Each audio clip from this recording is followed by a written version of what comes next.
សួស្តីលោកអ្នកនាងជាទីមេត្រីខ្ញុំបាទហាសានសូមជម្រាបសួរពីរដ្ឋធានី Washington សហរដ្ឋអាមេរិកយើងខ្ញុំសូមស្វាគមន៍លោកអ្នកនាងមកកាន់កម្មវិធីផ្សាយសារព័ត៌មាន The Cambodia Daily ដែលផ្សាយតាមបណ្ដាញសង្គម Facebook YouTube និងនៅលើគេហទំព័រជាភាសាខ្មែរ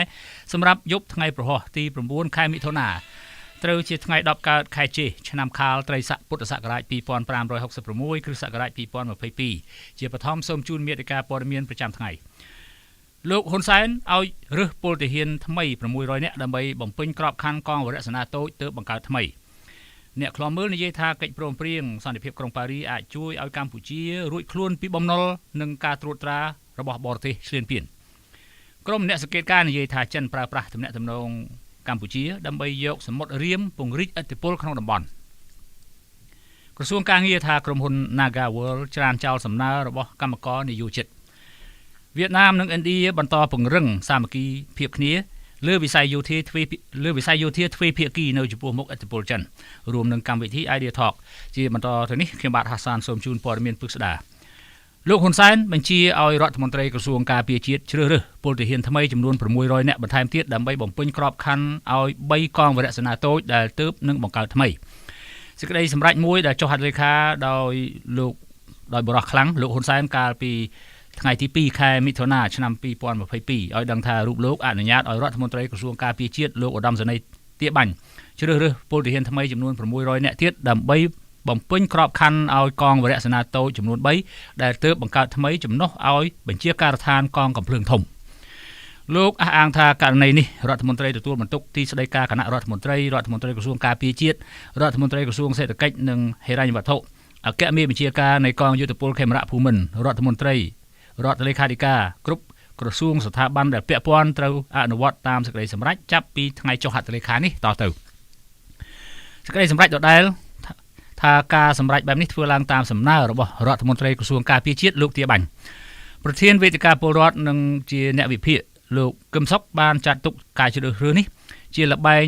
រៀបក្រឡាផ្ទេរអំណាចបន្ទាប់ពីមានគណៈបកភ្លើងទៀនចូលរួមជួយបំពេញមុខមាត់ឲ្យឃើញសម្លេងចម្រុះខ្លះហើយលោកហ៊ុនសែនក៏ត្រូវបង្កើនល្បឿនរៀបសំណាញ់ទ័ពជួយពង្រឹងកម្លាំងជ្រោមជ្រែងលោកឧត្តមសេនីយ៍ហ៊ុនម៉ាណែតលោកបន្តថាការបង្កើតកងវរៈសេនាតូចចំនួន3ដោយរើសទាហាន600នាក់បន្ថែមទៀតគឺជាផ្នែកតូចមួយនៃបណ្ដាញសំណាញ់ការពារអំណាច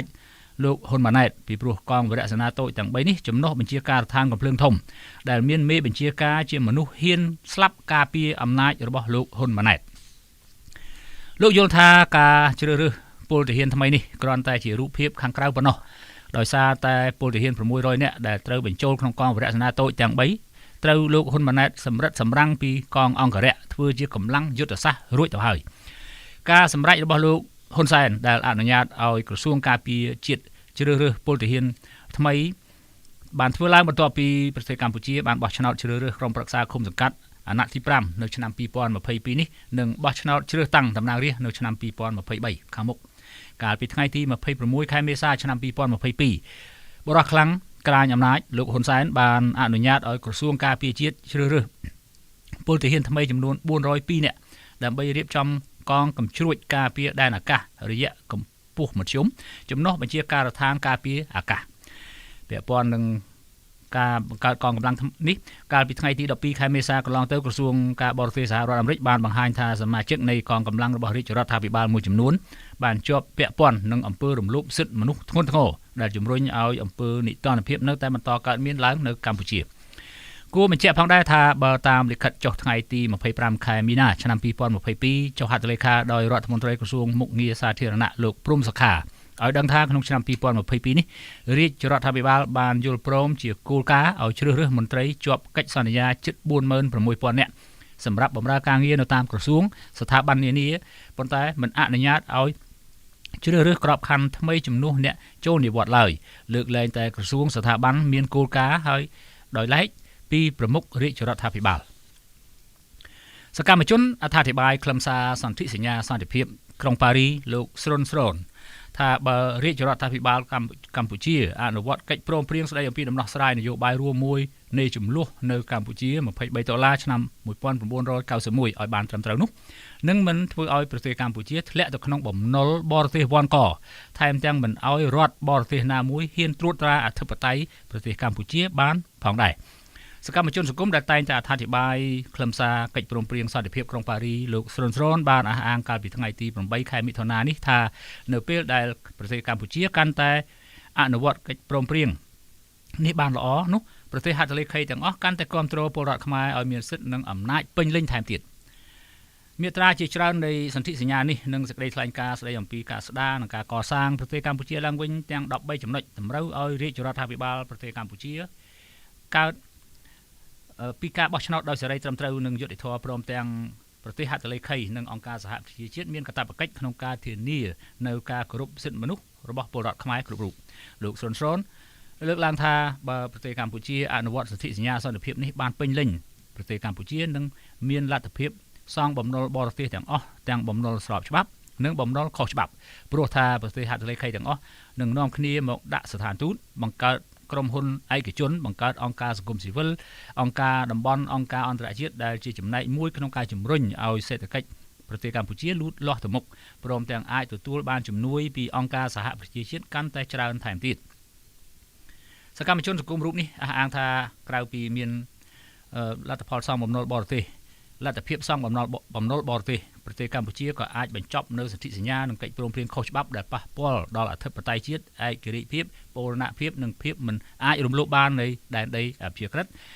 និងឯកភាពខ្មែរនៅប្រទេសកម្ពុជាផងដែរដោយដែលមានចែងក្នុងមាត្រាទី1និងមាត្រាទី2នៃកិច្ចព្រមព្រៀងនេះជាដើមលោកស្រុនបញ្ជាក់ថាកិច្ចព្រមព្រៀងក្រុងប៉ារី1991ក៏មានវិសាលភាពក្នុងការបកអាក្រាតការឈ្លានពានរបស់រដ្ឋបរទេសដែលបានប្រើលេសរំលោភដែនអធិបតេយ្យប្រទេសកម្ពុជាក្រោមរូបភាពនៃការជួយរំដោះពលរដ្ឋខ្មែរឲ្យឃើញកាន់តែច្បាស់ហើយពួកគេក៏ត្រូវធ្វើការប៉ះប៉ូវជាសំណងដល់ពលរដ្ឋខ្មែរគ្រប់យ៉ាងដែលរដ្ឋបរទេសទាំងនោះបានបំផ្លាញប្រទេសកម្ពុជាកន្លងមកផងដែរ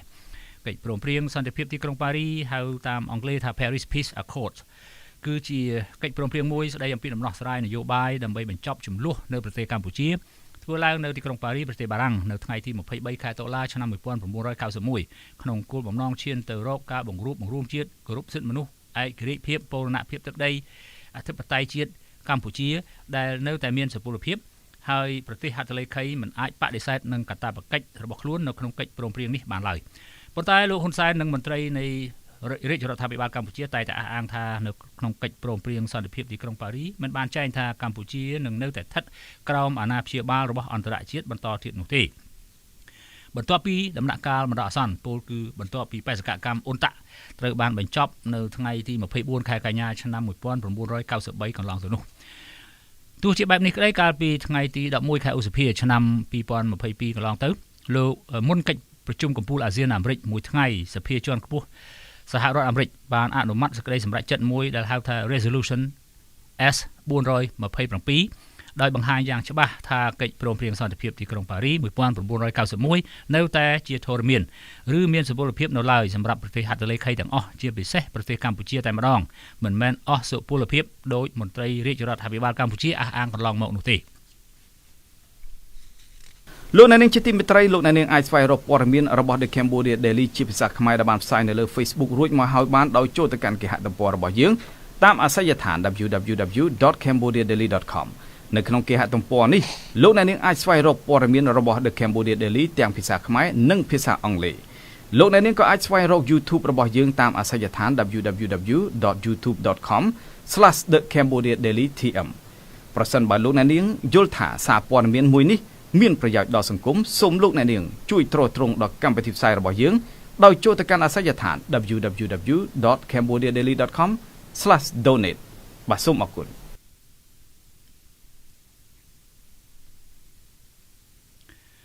អ្នកតាមដានស្ថានភាពប្រទេសកម្ពុជាអះអាងថាក្រមចារកិច្ចសម្ងាត់បានវាយតម្លៃថាចិនកំពុងប្រើប្រាស់ទំនាក់ទំនងជាមួយប្រទេសកម្ពុជាឆ្ពោះទៅរកគោលដៅប្រើប្រាស់តំបន់រៀម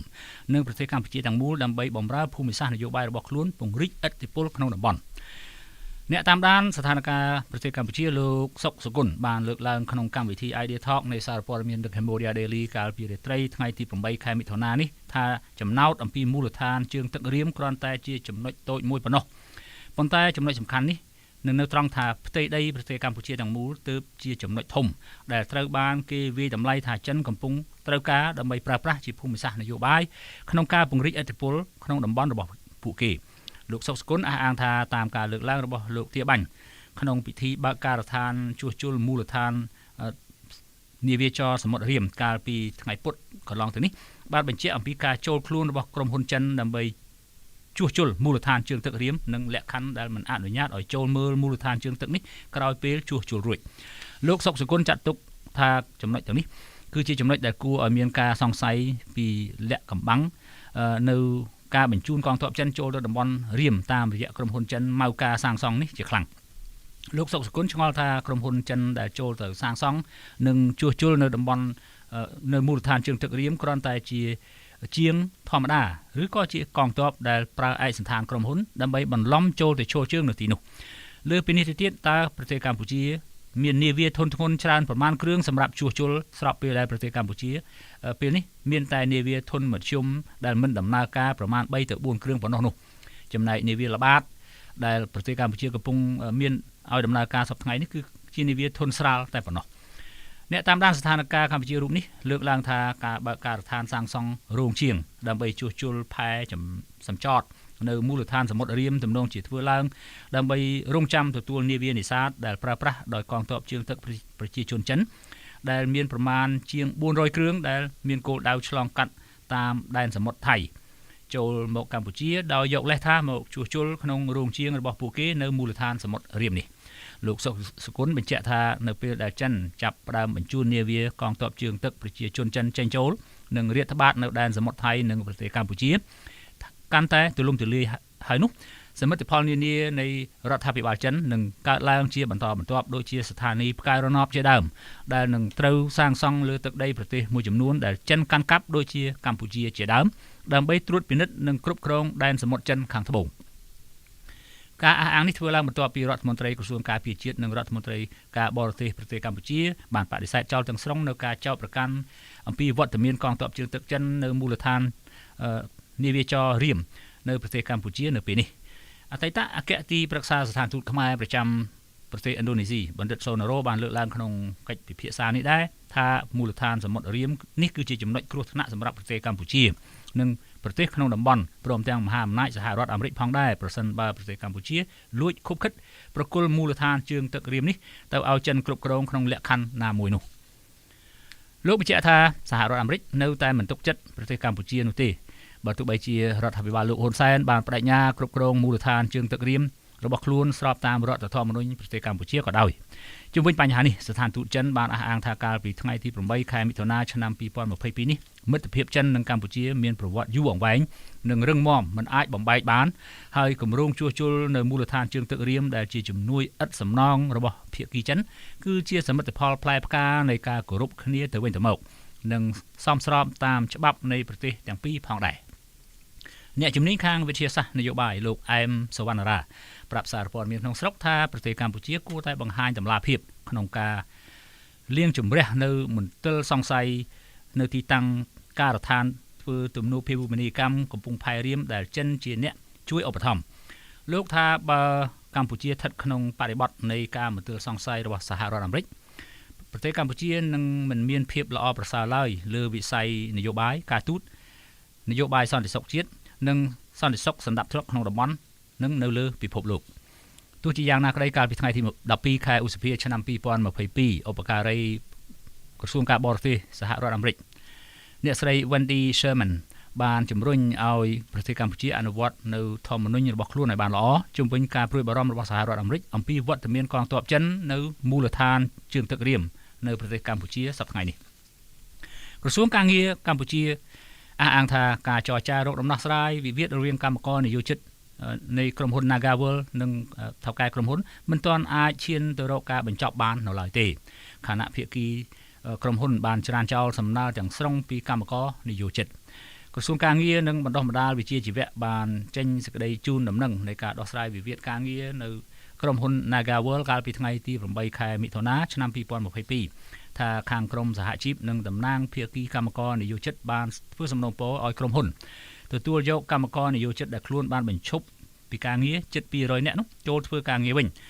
ដោយដោះដូរជាមួយកម្មករនិយោជិតដែលកំពុងបម្រើការងារដែលស្ម័គ្រចិត្តលាឈប់ជំនួសប្រហែលជា300នាក់លើសពីនេះទៀតអ្នកខាង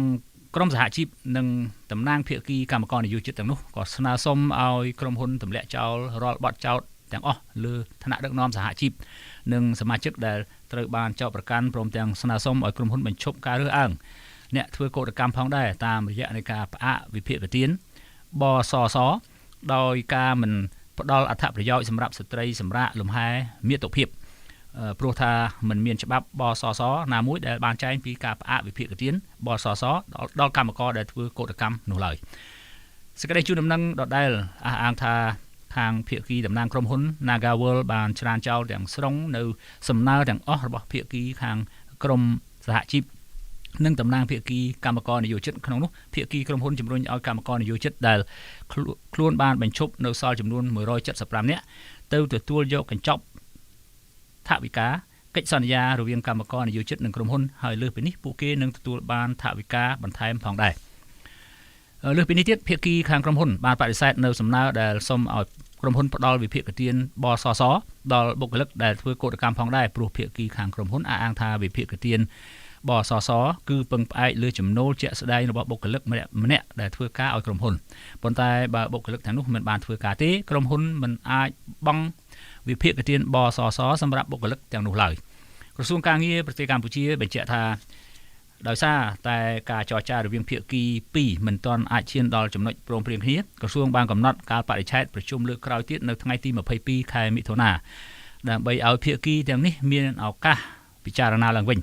ដើម្បីឈានទៅដល់ការធ្វើសម្បទានឲ្យគ្នាទៅវិញទៅមកដែលអាចឲ្យបញ្ហានេះបញ្ចប់ដោយល្អប្រសើរនាយកប្រតិបត្តិមជ្ឈមណ្ឌលសម្ព័ន្ធភាពការងារនិងសិទ្ធិមនុស្សលោក$10,000បានប្រាប់សារព័ត៌មាន Cambodia Daily នៅថ្ងៃនេះថាក្រសួងមានសិទ្ធិគ្រប់គ្រាន់ក្នុងការតម្រូវឲ្យភាគីណាមួយអនុវត្តទៅតាមច្បាប់ការងារនៃប្រទេសកម្ពុជាប៉ុន្តែបើក្រសួងនៅតែបន្តធ្វើការជាអ្នកសម្របសម្រួលបែបនេះបញ្ហានេះនឹងបន្តអូសបន្លាយពេលទៅទៀតរោគទីបញ្ចប់គ្មានទេ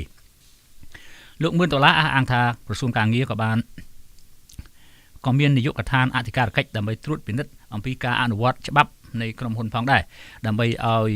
ខ្លួនប្រកាសថាតើក្រុមហ៊ុនបានអនុវត្តកិច្ចការរបស់ពួកគេក្នុងការធានានៅសិទ្ធិកម្មករនយោជិតបានត្រឹមត្រូវតាមច្បាប់ការងាររបស់កម្ពុជាឬអត់ក្នុងនោះបើរកឃើញថាក្រុមហ៊ុនមិនបានអនុវត្តត្រឹមត្រូវតាមច្បាប់ទេក្រសួងត្រូវតែដាក់ពិន័យលើក្រុមហ៊ុនដោយគ្មានករណីលើកលែងដាច់ខាតលោក$10,000បន្ថែមទៀតថាប្រសិនបើក្រសួងនៅតែបន្តទម្លាក់ការទទួលខុសត្រូវឲ្យគ្នាទៅវិញទៅមកជាមួយក្រុមហ៊ុនបន្តទៅទៀតនោះអ្នកដែលរងការលំបាកអំពីបញ្ហានេះគឺមានតែកម្មករនយោជិតប៉ុណ្ណោះមាត្រា34នៃច្បាប់ស្តីអំពីការងារបានចែងថាអធិការកិច្ចការងារត្រូវមានបេសកកម្មធានាដល់ការអនុវត្តច្បាប់ការងារនិងត្រួតពិនិត្យការអនុវត្តបទបញ្ញត្តិដែលទាក់ទងនឹងលក្ខខណ្ឌជីវភាពនៃកម្មករនយោជិតនិងគ្រួសារនៃជនទាំងនោះវិវាទក្រុម Nagawal បានអូសបន្លាយពេលអស់រយៈពេល76ខែហើយប៉ុន្តែពួកគេមិនទាន់បានទទួលដំណោះស្រាយណាមួយនៅឡើយទេខណៈអាជ្ញាធរចេះតែបង្កើនការបង្ក្រាបដោយវិធីផ្សេងៗដោយការចាប់ឃុំខ្លួននិងរារាំងមិនឲ្យពួកគេធ្វើការតវ៉ាទាមទារជាមួយក្រុមហ៊ុនបន្តទៅទៀតខណៈក្រសួងការងារនឹងក៏មិន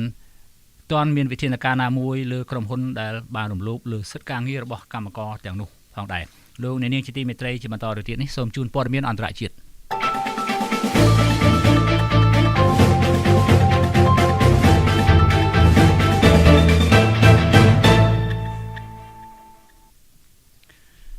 វៀតណាមនិងឥណ្ឌាមានដែនដីឆ្ងាយដាច់ពីគ្នារាប់ពាន់គីឡូម៉ែត្រប្រទេសឥណ្ឌាស្ថិតនៅជ្រោយនៃមហាសមុទ្រឥណ្ឌានៃដែនដីអាស៊ីខាងត្បូងចំណែកឯវៀតណាមស្ថិតនៅខាងជ្រោយសមុទ្រចិនខាងត្បូងក្នុងដែនដីអាស៊ីអាគ្នេយ៍ប៉ុន្តែប្រទេសពីរនេះបែរជារត់មករកចងសម្ព័ន្ធភាពនឹងគ្នាផ្នែកយោធាទៅវិញដែលអ្នកសង្កេតការមើលឃើញថាវៀតណាមនិងឥណ្ឌាបន្តពង្រឹងសាមគ្គីគ្នាលើវិស័យយោធាទ្វេភាគីនៅចំពោះមុខឥទ្ធិពលចិនបើនិយាយទៅទាំងប្រទេសវៀតណាមទាំងឥណ្ឌាសុទ្ធតែជាប្រទេសដែលត្រូវបានចិនលើកទ័ពឈ្លានពានទាំងអស់និងជាប្រទេសដែលមានស្លាកស្នាមប្រវត្តិសាស្ត្រប្រហាក់ប្រហែលគ្នា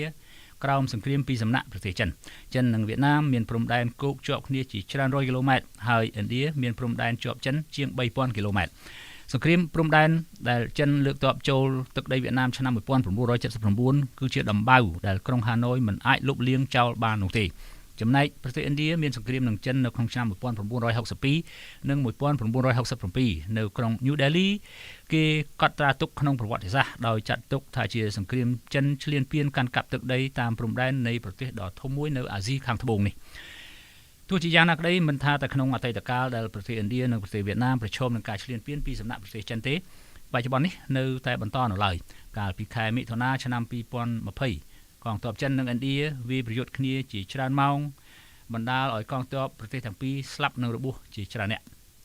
ក្នុងស្ថានភាពបែបនេះឥណ្ឌាបានស្ទុះទៅរកចាប់ដៃជាមួយនឹងសម្ព័ន្ធមិត្តជាច្រើនដើម្បីជាកម្លាំងសាមគ្គីទប់ទល់នឹងចិនចំណែកវៀតណាមក៏មិនខុសពីឥណ្ឌានោះដែរព្រោះ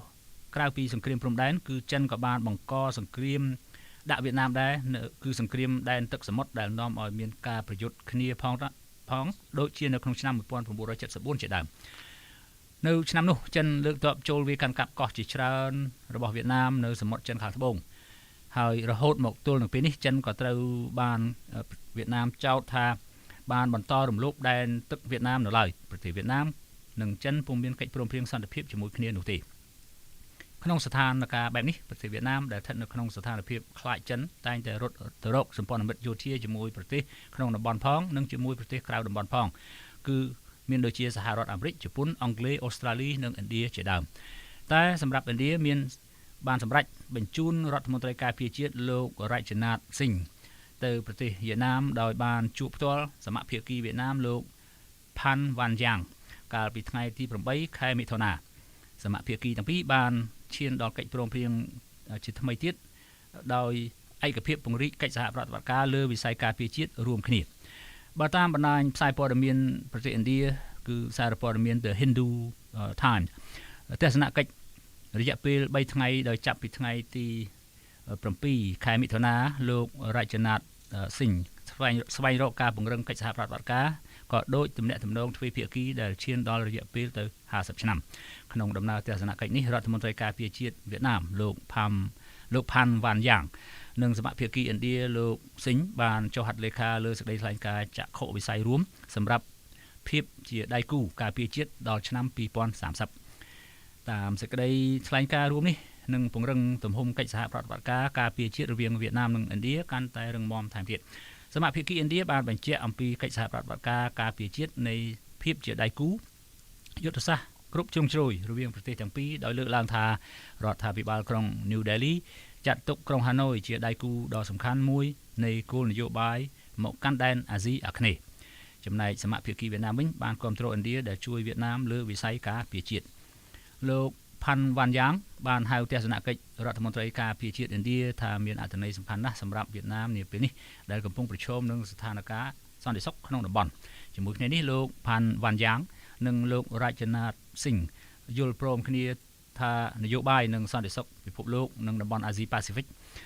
កំពុងប្រឈមរូបភាពផុយស្រួយជាខ្លាំងសមាភិកីទាំងពីរបានសន្យាក្នុងការថែរក្សាសន្តិភាពស្ថិរភាពសន្តិសុខសុវត្ថិភាពនិងនាវាចរនៅក្នុងសមុទ្រចិនខាងត្បូងដែលអនុលោមទៅតាមច្បាប់អន្តរជាតិទស្សនកិច្ចរបស់រដ្ឋមន្ត្រីការពារជាតិឥណ្ឌានៅវៀតណាមត្រូវបានគេមើលឃើញថាជាការពង្រឹងទំនាក់ទំនងទ្វេភាគីនៅក្នុងតំបន់អាស៊ីអាគ្នេយ៍ខណៈចិនបង្កើនឥទ្ធិពលរបស់ខ្លួនយ៉ាងខ្លាំងសង្គ្រប់វិស័យក្នុងតំបន់ជាពិសេសចិនពង្រីកអនុត្តរភាពជាខ្លាំងលើវិស័យយោធារហូតត្រូវបានចោទថាបានរំលោភបំពានដែនទឹកប្រទេសក្នុងតំបន់ទៀតផងក្នុងនោះមានដែនទឹកវៀតណាមហ្វីលីពីនម៉ាឡេស៊ីកំពុងប្រឈមមុខយ៉ាងខ្លាំងពីសំណាក់អនុត្តរភាពរបស់ចិនលោកអ្នកនាងជាទីមេត្រីក្រុមហ៊ុន Nationwide Healthcare នៅទីក្រុង Cleveland រដ្ឋ Ohio ជាក្រុមហ៊ុនផ្ដល់សេវាថែទាំសុខភាពតាមផ្ទះផ្នែកសុខាភិបាលដូចជាសេវាលាងរបួសការតាមដានសម្ពាធឈាមការតាមដានជាតិស្ករនិងសេវាជាច្រើនផ្សេងទៀតលោកអ្នកនាងអាចតាក់ទងទៅកាន់អាស័យដ្ឋានលេខ5700 Chevrolet Boulevard Palma Ohio 44130ឬទូរស័ព្ទលេខ440 888 និងតាមគេហទំព័រ www.nationwidehc.com លោកអ្នកនាងអាចស្វែងរកទំព័រ Facebook របស់យើងតាមអាស័យដ្ឋាន www.facebook.com/withoutfearorfavorkh សូមជម្រាបថានេះជាការបើកទំព័រជីវិតទី2នៃសារព័ត៌មាន The Cambodia Daily លើប្រព័ន្ធអ៊ីនធឺណិតដែលយើងនឹងនាំមកជូនលោកអ្នកនាងនៅព័ត៌មានទាន់ហេតុការណ៍សេចក្តីរាយការណ៍លម្អិតបទវិភាគនិងវេទិកាដេញដោលសួរដេញដោលនានាពាក់ព័ន្ធនឹងស្ថានភាពនយោបាយយោធាសេដ្ឋកិច្ចសិល្បៈវប្បធម៌ការអប់រំកីឡានិងកម្មវិធីជាច្រើនទៀតសារព័ត៌មាន The Cambodia Daily ជាសារព័ត៌មានឯករាជ្យដែលបម្រើនិងដើរតាមបន្ទាត់មាគ៌ាវិជ្ជាជីវៈសារព័ត៌មាននិយាយការពិតឥតភ័យខ្លាច ឥតអនុគ្រោះក្នុងទិសដៅធ្វើវិភាគទានផ្ដាល់យុត្តិធម៌សង្គមមិនស្ថិតក្រោមឥទ្ធិពលបុគ្គលក្រុមបកឬពួកណាមួយនោះឡើយលោកអ្នកនាងជាទីមេត្រីនៅពេលនេះយើងបានឈានមកដល់កម្មវិធី Idea Talk ដោយដែលបានគ្រោងទុក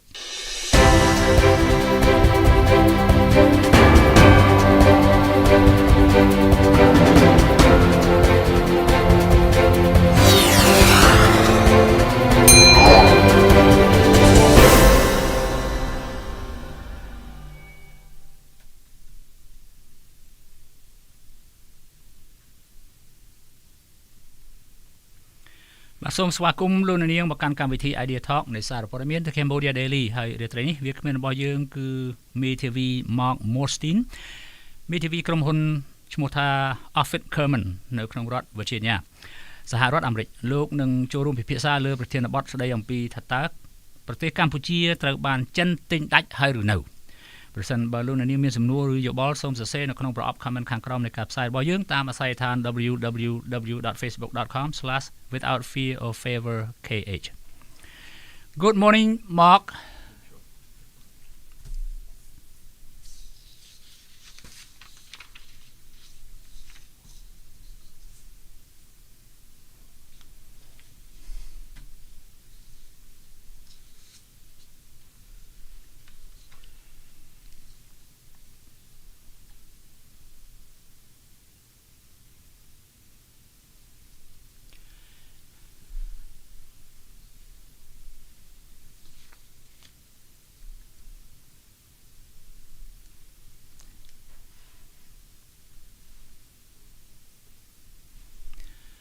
សូមលោកនាងអធិស្ឋានដោយសារ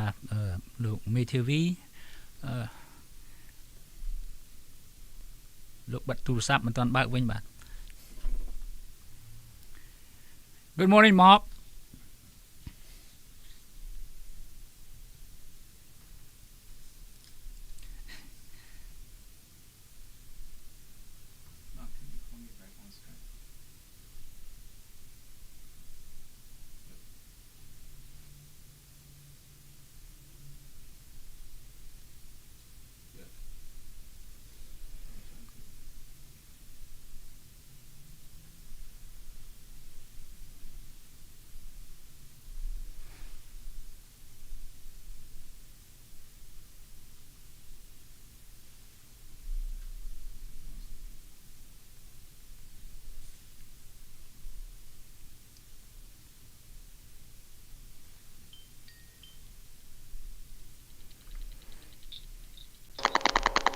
Hi Mark Yeah, hey, sorry good about morning. that. No, okay, no problem. Good morning to you. How are you today? I'm doing fine. How are you? Good, pretty good, thank you. It's been about a year since I talked to you. Can you turn on your camera, please? Yeah, let me just make sure that's, hold on just a minute. There we go. Okay. That should, there we go. Whoops, hold on. Did the same thing again.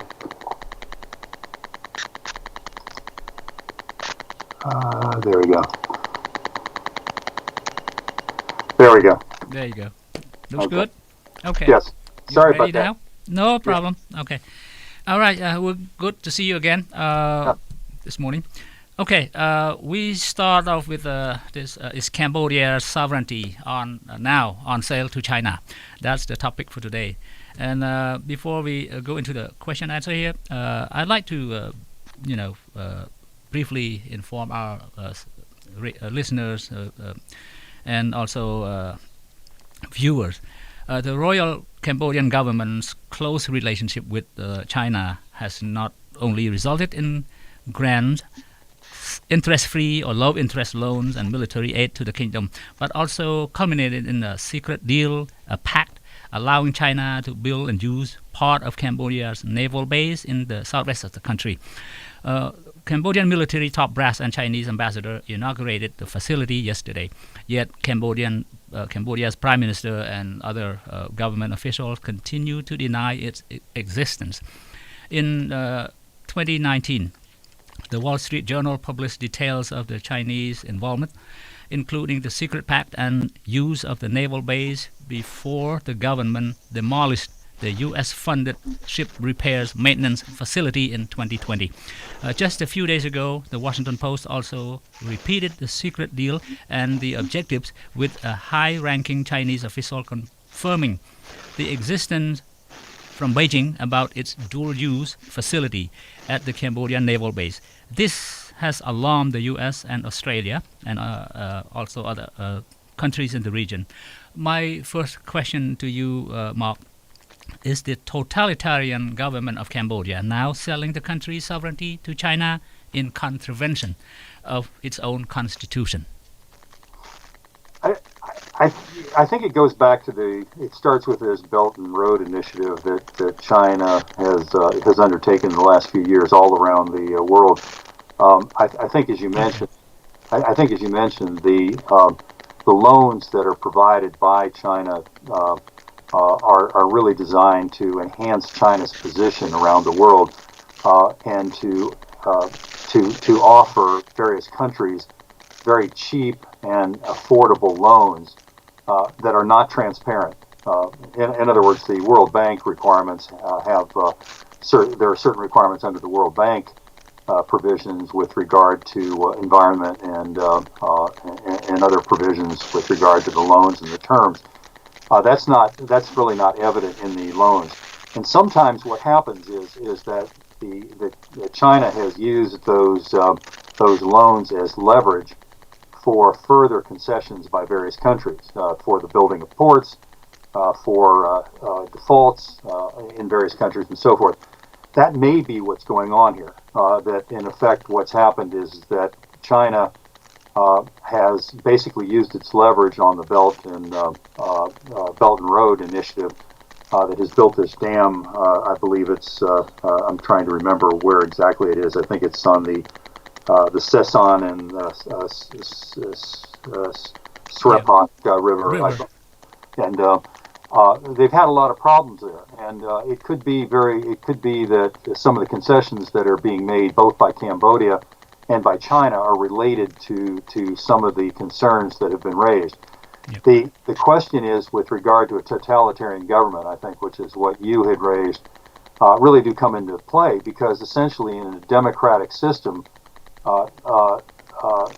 involvement by China in a base would have been publicized, would have been debated, and would have been raised in the parliament. That apparently has not occurred at all. Right. So I think the answer is yes. I think this is something that indicates an authoritarian approach to these bases. Right. Okay.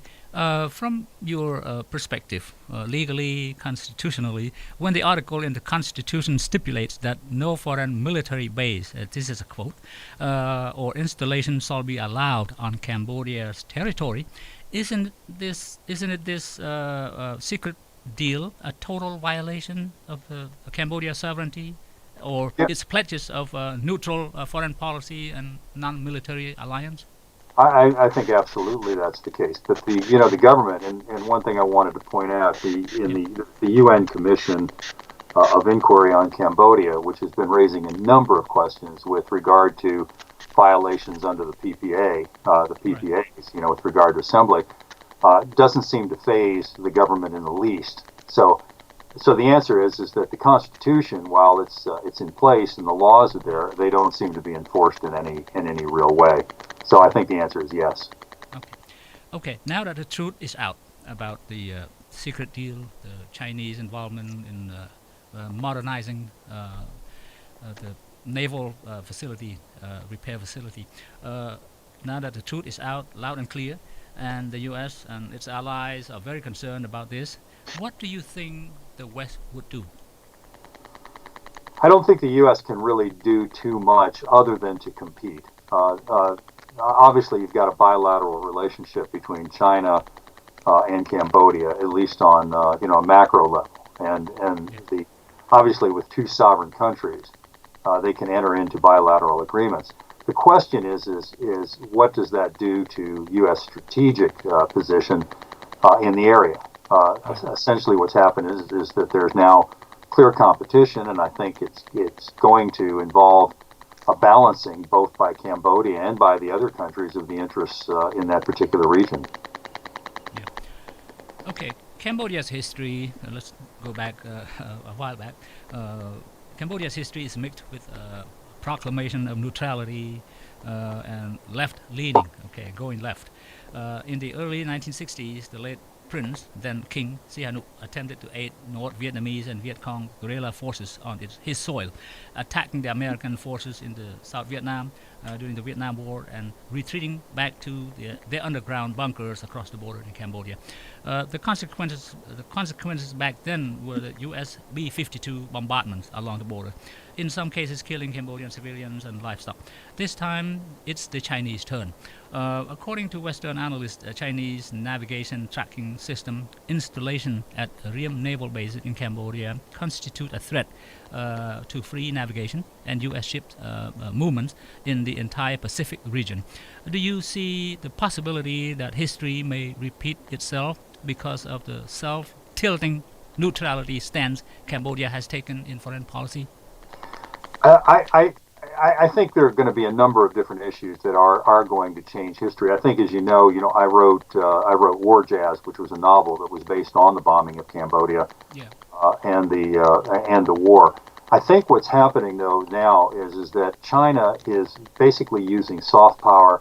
as opposed to hard power right now to exert its authority in the area. I do not believe that China will interfere anytime soon in the free navigation of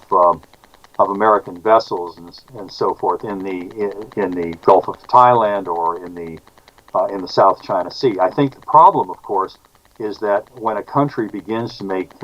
claims to various islands or creates islands as a way of limiting access, I think that does bode. I think you have to ask the question about what's next. And to me, what it seems to be is the extension of Chinese power in the Southeast Asia. Yeah, that's the concern of many observers, analysts, and political leaders. Cambodia is heavily indebted to China for huge unconditional aid and assistance to the kingdom, as Western nations want democracy restored, human rights and political rights observed or respected, transparency focused, and corruption tackled with great effort. We all know that each nation conducts its foreign policy as dictated by its supreme national interest. That China will definitely defend its interests, so does the United States. Do you see an alternative approach to protect Cambodia's sovereignty with applicable international law or treaty, such as the Paris Peace Accord of 1991? Can the U.S. take the lead to resuscitate the agreement? Well, the agreement, I think is the agreement included guarantees by a number of countries, including the United States, the United Nations, and China, all with regard to the democratic freedoms that were necessary in order to keep Cambodia essentially neutral. And those guarantees have not been kept, and I have to say they not only haven't been kept by China or even the United Nations, but by the United States itself. So there is plenty of legal authority to exert for the countries to exert themselves to try to protect democratic principles. But I think what we're really looking at is a change from the concept of peaceful alliances. For example, SEATO and I think even in Europe, with regard to NATO, to a return of a concept of balance of power. And unfortunately, I hope that doesn't become the norm. But I think we have to wait and see somewhat to see where that's going to go. Right. Well, the wait and see stance that the West took actually allowed China's time to militarize the South China Sea area around the islands, the Paracels and the Spratleys Island. Okay, the idea of a NATO-style alliance is gaining steam now, from Quad, which includes the United States, Australia, India, and Japan, to AUKUS, which includes Australia, the UK, and the US. Japan has just expressed interest in joining a NATO-style alliance. you were on a tour to Vietnam during the Vietnam War, serving the country, the United States, after the SEATO, Southeast Asia Treaty Organization, was formed in 1954. That composes of the U.S., Great Britain, France, Australia, New Zealand, the Philippines, Thailand, and Pakistan. Do you think the United States should revive this concept, and persuade some of the nations in the area to join and halt Chinese expansion? I think the problem is this, and I think it's an ongoing problem. If you look historically into the concept of imperialism, empires really is where that forms. There have been a number of reasons why empires ever formed and why they began to fail. They began to form based on economic basis. They, land, essentially land acquisition because of racial issues and so forth. The question is national security, not just national security, but global security. What does it take to keep the peace in the world, to avoid aggressive moves by countries that seek to dominate weaker countries that are nearby? And I think what's happened, for example, with regard to Russia and Ukraine, I think is a good example, is that if there is no enforcement by guarantees, for example, either by the United States or by the United Nations or by various alliances, the laws and the agreements and the treaties mean nothing. There has to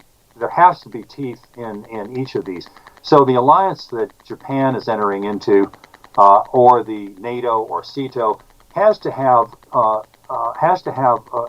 to be a recognition that if there are violations, there are consequences, and that's what the law provides too. Right. Yeah, that's the concept, the idea, the essence of what they call the rule of law, right? If nobody observes, the law, then the paper, what's written means nothing. Okay, let me switch to what's going on in Ukraine real quick before I let you go. The U.S. and its allies have provided Ukraine full support, financial, military, economic, and humanitarian aid, because Russia invaded the country without provocation. Does the support reflect a fear that allowing Russia to advance westward would threaten NATO allies? I think it would. I think it's clear. There's a clear violation of the UN Charter, international law, agreements, and so forth. In fact, the agreement that originally eliminated the nuclear weapons for Ukraine, when Ukraine gave up its nuclear weapons, it did that in exchange for guarantees for security. So again, you can see that without the enforcement of these certain provisions, the treaties virtually mean nothing. And the only way of sometimes of dealing with this is basically with the use of force. And unfortunately, I think what's got to happen with regard to the United States and with regard to NATO is that there's strength. Countries have to negotiate from strength. And without the protection of countries and the enforcement of agreements, the worldwide order makes no sense. The rule of law doesn't function, and this is what Putin is betting on right now. And I think the only way of responding to that is by asserting that violations have consequences. Just as if you violate the law or I violate the law, or run a red light, we're going to end up potentially paying a fine or ending up in jail. And I think we have to. I think we have to enforce those issues, those laws. Do you think the United States can find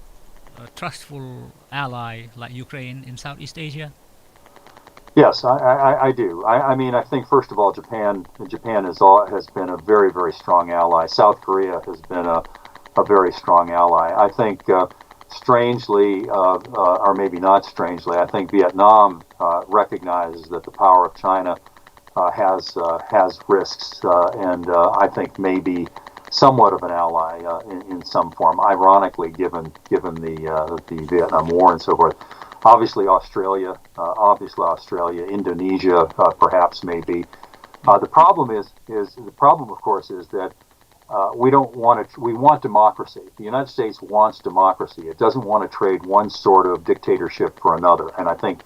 I think that's going to be the question in terms of selecting and relying on allies. Right. Okay. Before I let you go, we have a question from a viewer, listener, about a case involving a Cambodian American living in the United States, and when the Prime Minister Hun Sen visited Washington in May, the incident was that the Cambodian American gentleman threw a shoe at the Prime Minister when he was, shaking hands and meeting his followers, supporters at a Washington hotel, Washington D.C. hotel. Now, do you, from your legal, expertise, do you think this act amounts to a criminal charge?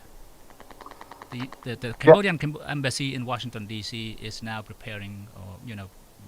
retaining law firms to press charges on this. Do I think technically there could be a crime? And again, I would go back to the fact that there may be a violation, but the question is whether somebody would prosecute. Obviously, what occurred was really was an assault. There's no question about that. But the issue is whether the court or whether there should be a prosecution of that particular event. And I think it really is up to the discretion of the prosecutors to make a determination of how serious the attack was. Clearly, if somebody had been injured on this, I think no question there should probably. Nobody was injured, actually. Yeah, but if the event was, it really depends on, I think, on both parties on this. Was there a crime committed? On the face of it, it appears there might be, but what is the appropriate prosecution and what's the appropriate punishment for that? Civil disobedience recognizes that there are consequences to the action, and that is part of it. And protesters who do that understand that there may be consequences to it, but may need to do it anyway. So, as a lawyer, I would say yes. It sounds like there is a crime, or there may have been a crime committed, and it's really up to the prosecution. Or a misdemeanor. It could be a misdemeanor. It could be something that should be dismissed by the judge as being inadequate. So I think one of the good things about due process is that you have a trial to make a determination of all these things. Right. Okay, Mark. Thank you so much for making time for us, and okay, thank you. It's a pleasure to see you. Yes. Talk to you all the time. Good to see you again. Sorry for Sure. the technical screw up. No problem. No problem. I hope to see you again. Okay, talk talk to you to you. again. Thank Okay, you. bye. Have a great day. Bye. Bye. លោកអ្នកនាងទស្សនិកជនជាទីមេត្រីអំបញ្ញមិញជាកិច្ចសម្ភាសជាមួយនឹងមេធាវី Mark Morstein សូមជម្រាបបន្តិចថាលោកមានជំនាញខាងកិច្ចការគ្រប់គ្រងដីធ្លីច្បាប់ដីធ្លីហើយលោកបានធ្វើការតាក់ទិននឹងក្រុមហ៊ុនមួយចំនួននៅខាងអឺរ៉ុបមានប្រទេសអាល្លឺម៉ង់ប្រទេសហូឡង់ប្រទេសអង់គ្លេសជាដើមហើយនៅប្រទេសកម្ពុជាលោកបានដាក់ពាក្យប្តឹងអំពីរឿងគេហៅថាស្ករឈាមស្ករលោហិតblood sugar ដែលក្រុមហ៊ុនមួយចំនួនយកដីធ្លីប្រជាពលរដ្ឋខ្មែរយកទៅដាំអំពៅធ្វើស្ករចំណេញរាប់រយលានហើយធ្វើឲ្យប្រជាពលរដ្ឋសាមញ្ញបាត់បង់ផ្ទះសម្បែងដីធ្លីចិញ្ចឹមជីវិតហើយនៅក្នុងនោះក៏មានការប្រើកម្លាំងកុមារដែលមិនគ្រប់អាយុនឹងធ្វើការងារនោះដែរបាទនឹងជាជំនាញរបស់លោក Mark Morstein យើងជជែកអំពីរឿងមូលដ្ឋានជើងកងទ័ពជើងទឹករៀមដែលមានកសែតអាមេរិកជាច្រើនហើយសូមបញ្ជាក់ផងដែរថាកសែតគឺជាកសែតផ្សាយព័ត៌មានហើយព័ត៌មានអស់នេះគេមិនអាចនឹងបំភ្លឺបានទេពីព្រោះមិនមែនអ្នកកសែតចូលទៅដល់កន្លែងនោះផ្ទាល់ទេគឺក្រុមស៊ើបការសម្ងាត់ក្នុងពិភពលោកហ្នឹងដែលមានសហរដ្ឋអាមេរិកមានប្រទេសជាមិត្តអីហ្នឹងបាទហើយក៏ប្រើប្រព័ន្ធផ្កាយរណប satellite ផងដែរដើម្បីបញ្ជាក់ថាទីតាំងដែលចិនធ្វើសកម្មភាពនៅក្នុងផ្នែកមួយផ្នែកខាងជើងនៃផែសមុទ្ររៀមហ្នឹងប្រមាណភាគរយហ្នឹងបាទដែលចុះហត្ថលេខាស្ងាត់រវាងរដ្ឋាភិបាលចិននិងរដ្ឋាភិបាលរវាងកងទ័ពចិននិងកងទ័ពប្រទេសកម្ពុជាហ្នឹងរយៈពេល30ឆ្នាំសំណួរចំណុចសំខាន់ដែលលោកឆ្លើយនឹងសំណួរខ្ញុំអំបញ្ញមិញនេះគឺថាយើងចង់បញ្ជាក់ថាតើការអនុញ្ញាតឲ្យ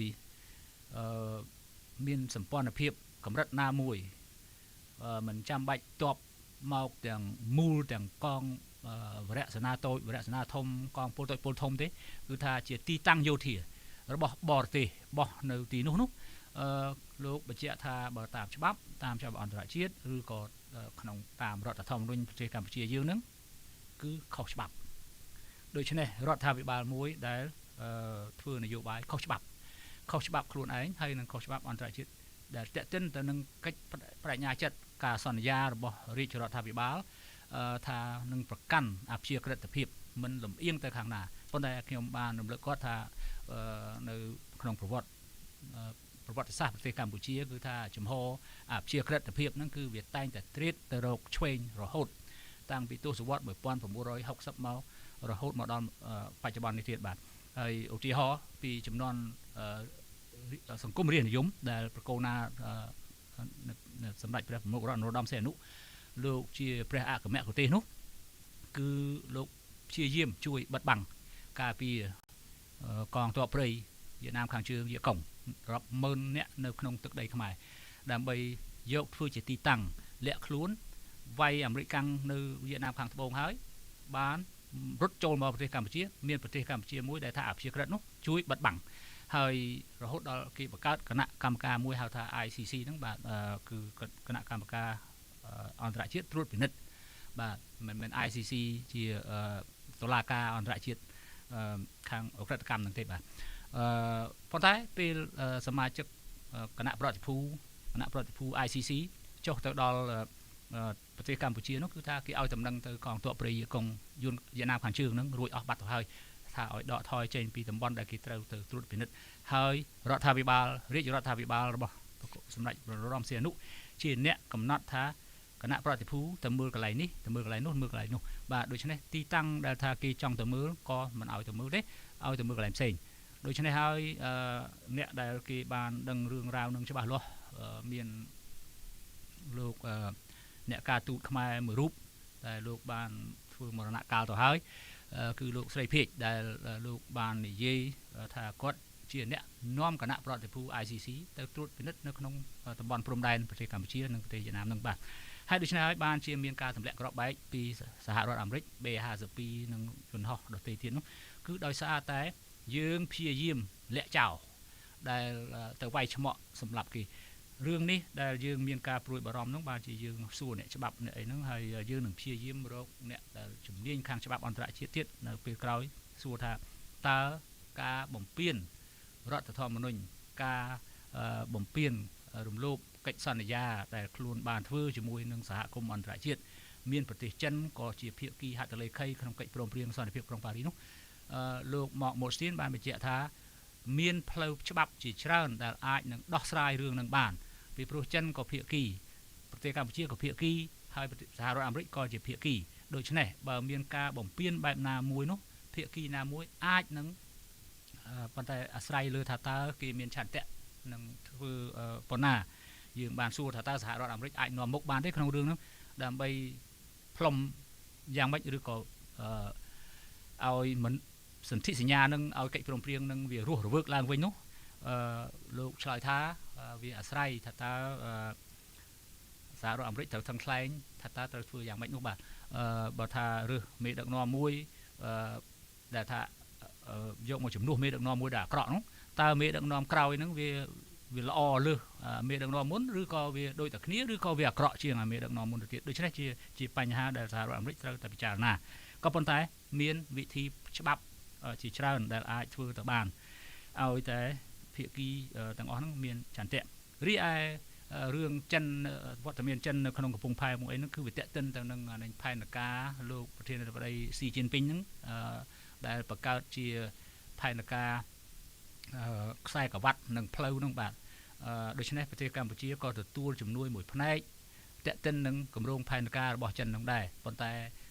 យូរទៅផែនការហ្នឹងក៏វាជ្រៀតចូលទៅក្នុងរឿងប្រើប្រាស់មូលដ្ឋានកងទ័ពដែលយើងចេះតែព្យាយាមលាក់ប៉ុន្តែទីបំផុតមន្ត្រីចិនខ្លួនឯងដែលគេនិយាយប្រាប់កាសែតអាមេរិកថាផែហ្នឹងគឺអាចប្រើបានយោធាក៏ប្រើបានដែរយើងខំលាក់ថាមិនមែនជាយោធាទេប៉ុន្តែចិនគេប្រាប់ថាអានឹងគេប្រើបាន ដូច្នេះហើយរឿងទាំងអស់នោះវាជារឿងដែលជាការបំពេញអធិបតេយ្យជាតិខ្មែរហើយអ្នកណាអ្នកបំពេញគឺរាជរដ្ឋាភិបាលខ្លួនឯងផ្ទាល់តែម្ដងបាទខ្ញុំសូមសង្ខេបកិច្ចបកស្រាយនឹងការសន្ទនារបស់យើងខ្ញុំជាមួយនឹងលោកមេធាវីមកម៉ូស៊ីននឹងត្រឹមប៉ុណ្ណឹងហើយយើងនឹងព្យាយាមបកស្រាយជាបន្តទៅទៀតពីព្រោះជារឿងប៉ះពាល់ដល់អាយុជីវិតប្រទេសជាតិប្រទេសកម្ពុជាបាទលោកអ្នកនាងទស្សនិកជនជាទីមេត្រីយើងខ្ញុំសូមអរគុណលោកអ្នកនាងដែលបានខិតខំចំណាយពេលវេលាតាមដានស្ដាប់និងទស្សនាកម្មវិធីផ្សាយរបស់យើងសារព័ត៌មាន The Cambodia Daily តាមបណ្ដាញសង្គម Facebook យើងប្រសិនបើលោកអ្នកនាងមានសំណួរឬយោបល់សូមសរសេរទៅកាន់កម្មវិធីយើងតាមអាស័យដ្ឋាន www.facebook.com/withoutfearorfavorkh សម្រាប់ពេលនេះខ្ញុំបាទហាសានសូមជម្រាបលាសូមជូនពរនិងសូមជម្រាបលា